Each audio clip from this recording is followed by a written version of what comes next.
How many of you all who just played now can envision yourself being a jazz musician as a profession, as a way of life?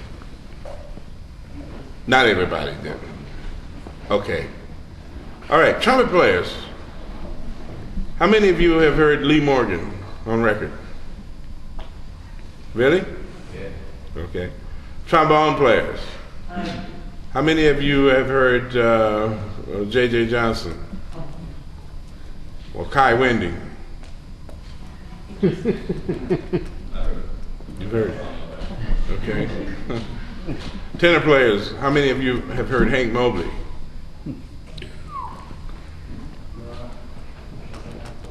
Okay. Alto players, how many of you have heard Sonny Stitt?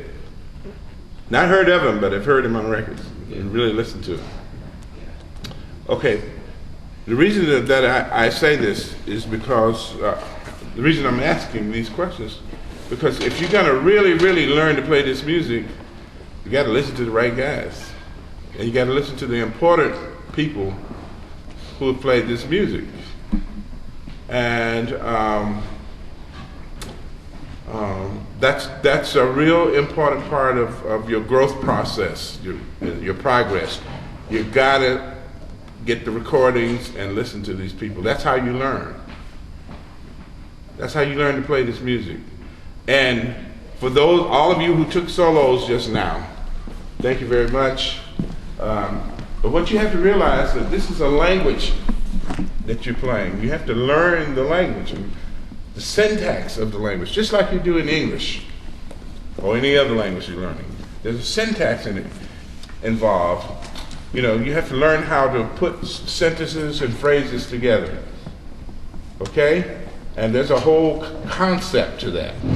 You know, I mean, I know that you're all young right now, but let me give you just an idea about how you have to think during this. When you start a line out, when you start playing an idea, you not only have to be mindful of where you're starting from, but you have to know at the same time where you're going. Where's that line going to end? And then, so you have point A and point B. And then you have to decide what's going to happen in between all of that. So when you start a line, you know, it should be logical. You're going from here, F7, in the case of the blues just now, going from F7 to B flat 7. How are you going to get to B flat 7? You got to resolve that. And there's all of this in between there. And that's what makes up the language. So that takes a lot of study and analyzing on your part. Okay? The last thing I would say to you, once you figure out how to do that, start with one lick and make it your own. You know? Get one idea first and learn it through the keys, learn how to phrase it, and then all the right notes, make it your own. So when you play that lick, everybody says, wow, he played that like he meant it. Or she played that like she meant it. Okay? So if you keep thinking about those things, then you'll go far.